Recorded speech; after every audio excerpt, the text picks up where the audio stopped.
បាទនេះជារបៀបនៅក្នុងការផ្ញើអ៊ីមែល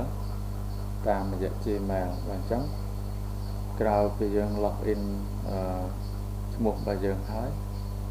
យើងចង់ផ្ញើអ៊ីមែលទៅគេអញ្ចឹងយើងចុចកន្លែង compose ចុចកន្លែង compose នេះហើយបន្តទៀតយើងសរសេរអ៊ីមែលរបស់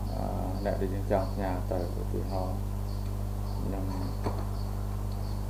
ចូលអ៊ីមែលមួយបាទនេះ info.per30@gmail.com នេះបាទពីឈ្មោះដែលខ្ញុំជាអ៊ីមែលដែលខ្ញុំចង់ផ្ញើទៅប៉ុន្តែដោយសារយើងធ្លាប់ប្រើម្ដងហើយអញ្ចឹងយើងបាយទៅវាចេញមកយើងអូតូមកអញ្ចឹងយើងគ្រាន់តែคลิกលើវាប៉ុន្តែបើថាយើងអត់ដែរផ្ញើទេវាអត់ចេញអញ្ចឹងយើង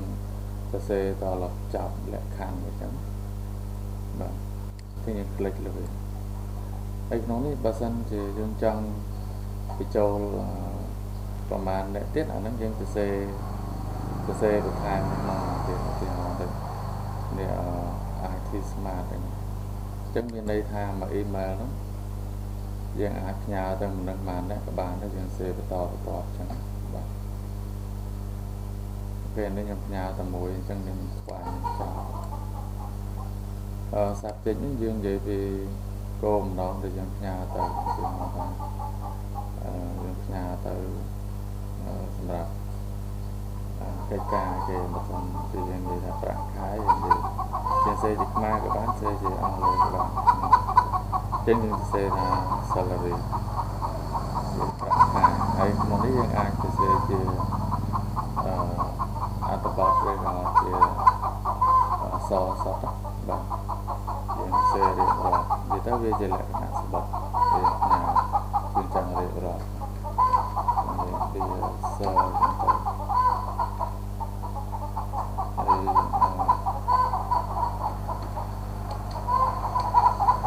យើងសរសេរទៅជាខ្មែរក៏បាននេះជា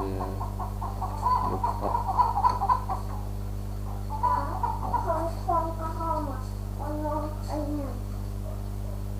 បាទនេះជាលិខិតទៅចឹងមកអញ្ចឹងនេះយើងអាចរៀបរាប់ហោហាបន្តទៀតករណីដែលយើងចង់ផ្ញើជាឯកសារក្នុង Word អញ្ចឹងយើងចុចសញ្ញាតាគៀបនេះហើយបន្តទៀតយើងរើសឯកសាររបស់យើងដែលយើងបានសរសេរបើវាអត់ខុសពី Telegram យើងដូចថាយើង save ក្នុង document យើងរើសក្នុង document មកយើងទាញរកមើលឯកសារដូចខ្ញុំដាក់ ABC 1 2 3ដែលយើងរកមើលនេះបាទឯកសារហ្នឹងយើងចុច open ចុចចំវាចុច open មើលបាទដែលវារងទៅវាជាប់ដល់នេះបន្តទៀតយើងចុច send ឡើងអញ្ចឹងវា send ទៅរួចរាល់ហើយអ្វីដែលយើងបាន send ទៅគេយើងមើលក្នុងកន្លែង send បាទនេះអ៊ីមែលដែលយើងបាន send ទៅហើយនេះរបៀប send ប៉ុន្តែបើយើងចង់មើលគេផ្ញើមកវិញយើងចូលឡើង inbox បាទអានេះគឺថា mail ដែលគេផ្ញើមកយើងចង់មើលមួយណាយើងคลิกលើមួយហ្នឹងអញ្ចឹងណាបាទ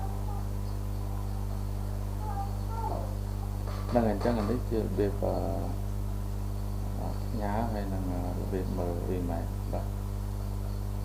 អញ្ចឹងnóមានតែប៉ុណ្្នឹងឯង